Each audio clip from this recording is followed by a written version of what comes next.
Welcome to VSB News Online for Wednesday, November 12th. I'm Peter Cattell. The outrage felt by the community over yesterday's shooting at Somerset Cricket Club is clearly shared by the Bermuda Police Service. The people who are spreading out into the countryside to identify and arrest those concerned. We are coming for you, promised Acting Assistant Police Commissioner James Howard at today's press conference on the nightmare events. The shooting incidents that took place yesterday on Remembrance Day in Devonshire and Sandys Parish caused serious injury to 4 people and could easily have injured or killed others. The public is quite rightly outraged at the callous actions of the criminals involved in firing bullets into groups of innocent people, with reckless disregard for those who might have been killed or injured. Outrage is the appropriate reaction to such despicable crimes, and now it is time for those who know something to say something. Our community must respond by helping the police to catch and convict these criminals. There are but a few offenders who present such a threat to the safety of us all. These criminal acts cannot and should not be condoned. You can be assured that the Bermuda Police Service will use every lawful power available to bring offenders to justice, suppress the violence, and take opportunities to prevent current tensions from escalating. These enforcement activities will likely inconvenience many of us, and I apologize for that. And I ask for your patience and support as we do everything we can to disrupt these few among us who seem hell-bent on violence. We cannot allow these persons to shoot one day and walk amongst us the next. This cannot happen. Trust us to do our job. Trust us to do our job. Trust us to bring those people to justice. Again, I'm just reiterating, if you saw something, say something, because that will help our investigation. They cannot be allowed to walk amongst us as if they just can do whatever it is they want to do. Say something. Let's put these guys and girls, if it's girls, behind bars so we can enjoy football games, so that we can enjoy cricket games, so that we can go to our community clubs, so that I can bring my daughter to a football game, one that she's never seen. That's what we need to do. Get this criminal element off the street. It's coming. We're coming for you. That's all I'm saying.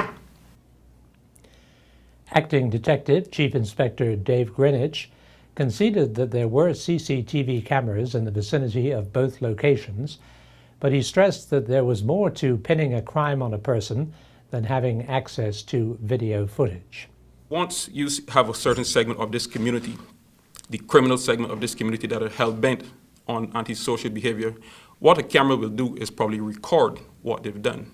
But at the end of the day, it depends on how we proactively deal with it, how we react to it, and the assistance from members of the community. These criminals continue to walk among us. They attend the games. They're living next to us, and we are continuing to condone the behavior that is happening right now. And like Mr. Howard said, it has to stop. So the cameras is just one mechanism or one tool that we can use and consider. But there will be some very hardline policing that will be coming in the next few days that we will separate the men from the mice. Just that simple. Ariel Sands, one of Bermuda's oldest cottage colonies, gained a new lease on life today when groundbreaking took place at Ariel Sands in Devonshire. VSB's Charles Webb was there and filed this report. Ariel Sands already has star quality with the names Michael Douglas and Catherine Zeta-Jones attached to it. The new 85-room, 33-cottage and 6-suite resort will embrace the romance, sophistication, and unique architectural traditions of Bermuda while incorporating every modern amenity, comfort, and ease. Premier Michael Dunkley expressed pride in and commitment to the project. First off, you have to have confidence. You have to have confidence in Bermuda. And clearly, Michael, Catherine, and the Dill family have confidence in Bermuda going forward. Then you have to have commitment. And as Michael referred to, the stops and the starts, you have to have commitment to the vision that you believe will be successful. The last thing, and the 3 C's, is collaboration. And that's where we come in as a government and all our partners. I see President of the Union, Brother Chris Burbett, up here. Chris, nice to have you here today. Collaboration. Look, we all have our ideas about where we want to go and how we want to do things. This government has that commitment to collaborate with all our partners in the community to make things work. Actor-producer Michael Douglas shared his personal involvement with this Devonshire property. I've been coming to Ariel Sands since it opened in 1954. As I said, I've had my first birthday here in Bermuda when I was 1 year old in 1945. Used to come down every summer with my mother, Diana Dill, and for years and years, right up to spring break college weekends. So I have very fond memories in a world where you're a gypsy, really, in my work, and you travel a lot. This small island is really where my roots are, and where the Dill family goes back to the beginning. And so Catherine and I lived here for more than 10 years and raised our kids. So for me, you know, the new life of Ariel Sands, this is more than just kind of a business deal. For me, it's a chance of rekindling a lot of memories.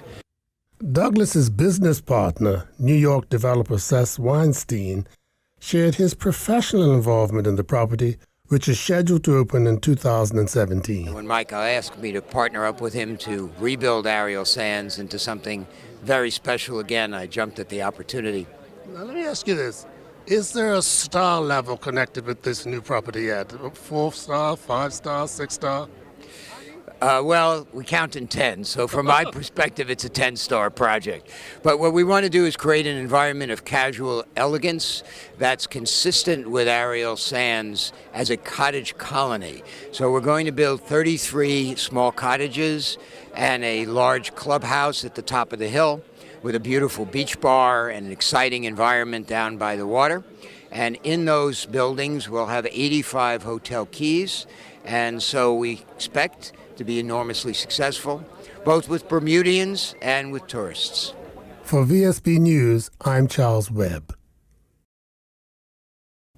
The road accident black spot at the junction of Blackwatch Pass, Pembroke, and the North Shore Road is to be addressed by the creation of a roundabout at the spot, and work should be completed by March 2015. The news has pleased area MP Michael Weeks, former Minister of Public Works, who originally came up with the idea of a roundabout, and who today praised current Minister Patricia Gordon-Pamplin for carrying through on the improvement. The first phase of the work will be the removal and transplanting of 25 palm trees from the government house land adjacent to the proposed roundabout, and the creation of a boundary wall. The Department of Environmental Protection are being consulted about the moving of the palm trees, which carries with it a 70% chance of survival.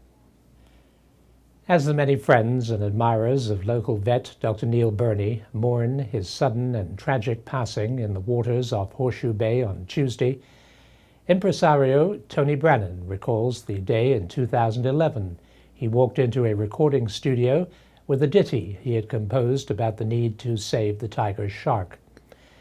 It took just the one take to record it, with Dr. Burney providing the voice and the music, and Tony thought it would be appropriate to play it here as a tribute to the ocean vet.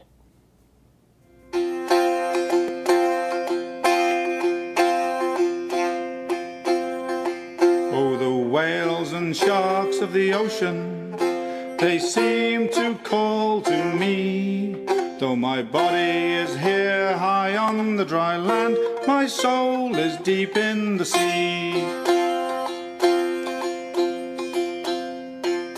The tiger swims his wandering path, strikes fear in the heart of the man. But the power and might of this fabulous fish is just part of a far greater plan. Some hunt for his fins, some hunt for his flesh, many kill for sport, so they say. When the tiger is gone from our oceans for good, it will be a sorrowful day.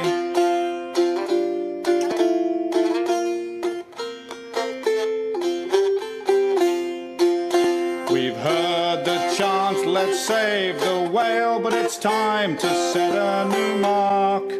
For along with the great apes, the whales and the tapirs, it's time to save the shark. It is time, it's time, it's time, it's time. It's time to save the shark. The day that families are so fearful of their safety that they stop going to live sporting events in Bermuda will be the death knell of Bermuda's sporting heritage.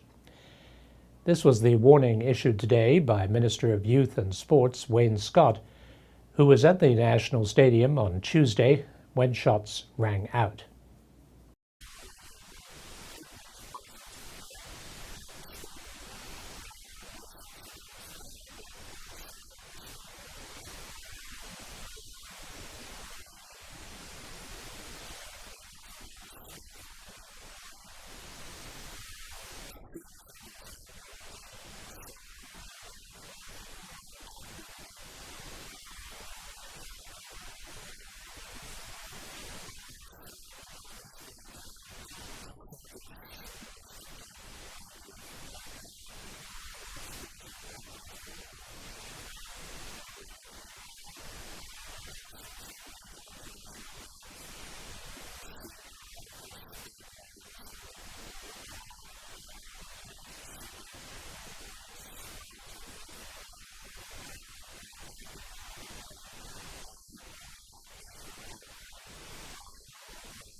Finance Minister Bob Richards must be wondering if Shadow Finance Minister David Burt had actually read his announcement on the new airport terminal, as many of the questions he has asked subsequently were asked and answered at the signing ceremony with the Canadian government.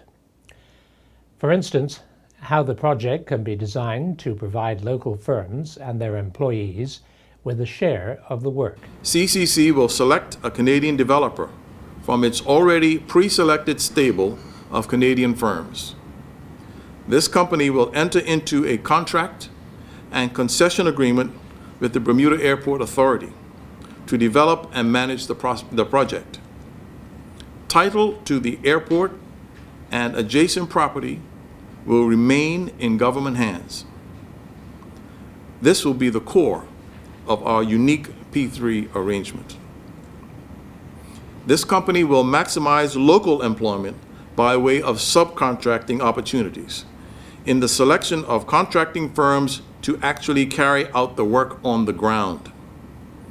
The vast majority of these subcontracting companies will be local Bermudian companies employing local labor. This structure, which is tried and tested in other countries, has a number of reduction advantages. Reducing the risk and expense of procurement, reducing the risk of budget overruns, reducing the risk of late delivery, reducing the risk to the government of Bermuda's treasury and balance sheet, reducing unemployment in our island, and validating value for money issues. It is a winning formula on all fronts. In sports, champions are crowned at the stadium and on the water. Here is Earl Baston with all the details, including harness racing resuming at the National Equestrian Centre in the latest Sports Report. The 2014 Dundee Eve final featured the Somerset Trojans and the Dandytown Hornets at the National Sports Centre yesterday. The teams for the first 10 minutes worked on sorting themselves out, with Dandytown Hornets' Ashawn Smith having a 20-yard blistering shot tipped onto the crossbar by Shaquille Bean in goal for the Somerset Trojans. 2 minutes later, Bean used his legs to deny Damien Bean from giving the Dandytown Hornets the lead. Both teams struggled to get anything going for the remainder of the half as they went to the break locked at 0-0. In the second half, Kevin Hurdle gave the Dandytown Hornets the lead when he scored from close range. Tamiko Guda then doubled the Dandytown lead when he hit a thunderous shot from some 18 yards out. In injury time, the Dandytown Hornets substitute Janaze Swan scored to give the Dandytown Hornets a 3-0 lead, and with no further goals, the Dandytown Hornets became the 2014-15 Dudley Eve champions with a 3-0 victory over the Somerset Trojans. The Bermuda Optimist National and Open Championships came to an end just on the outside of the Town Cut Channel in St. George's. Tate Stefanock, who just returned from an impressive 34th place overall finish at the World Championships last month, emerged as the Bermuda National Champion with 21 net points. Fresh off his second place finish in the Junior Gold Cup, Adam Larson finished runner-up yet again with 27 net points, and right on his heels was Campbell Patton, who finished third with 32 net points. Camille Chin-Garrett finished 9th overall with 79 points on her way to winning the girls' national title. Running concurrently to the Bermuda National Championships was the Bermuda Open Championships, which had 16 sailors from overseas enter, including last year's overall defending champion, Jack Corbett from New Jersey. Carmen Coles from the Lamont Yacht Club would capture the overall title and the top female sailor title when she finished first with 35 net points. Stefano finished in second with 39 net points, followed by the defending champion Corbett with 46 points. Jay Donawa, Jaden Ming, and Tommy Marshall are the 2014 XL Man on the Run champions. Donawa won the adult 5K, with Ming winning the junior 11 to 14 age group 5K, and Marshall won the junior 7 to 10 2K. Donawa clocked a time of 17:05 on his way to claiming the adult title, with Seamus Farron finishing second in a time of 17:52.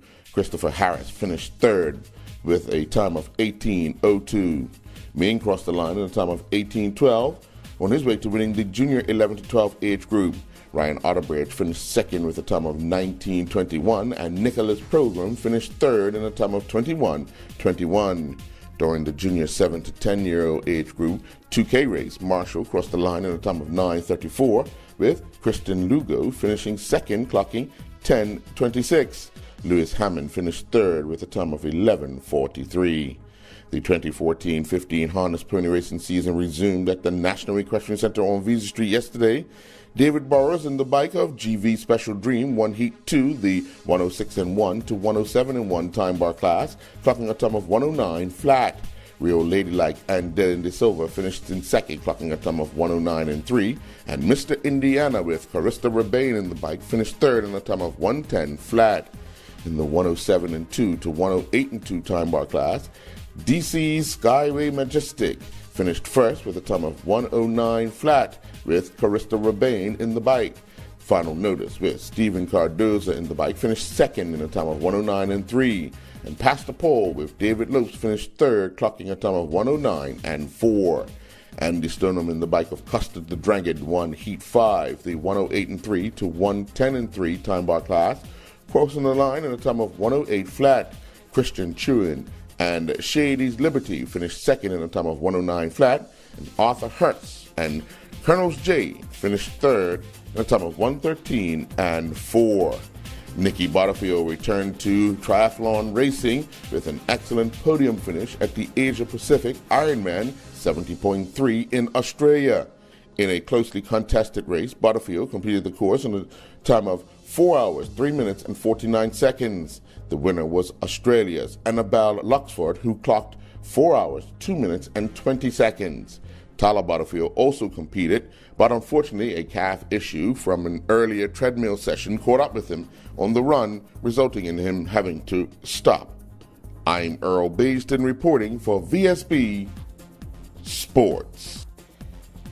Thanks for watching VSB News Online for Wednesday, November 12th. I'm Peter Kitzel.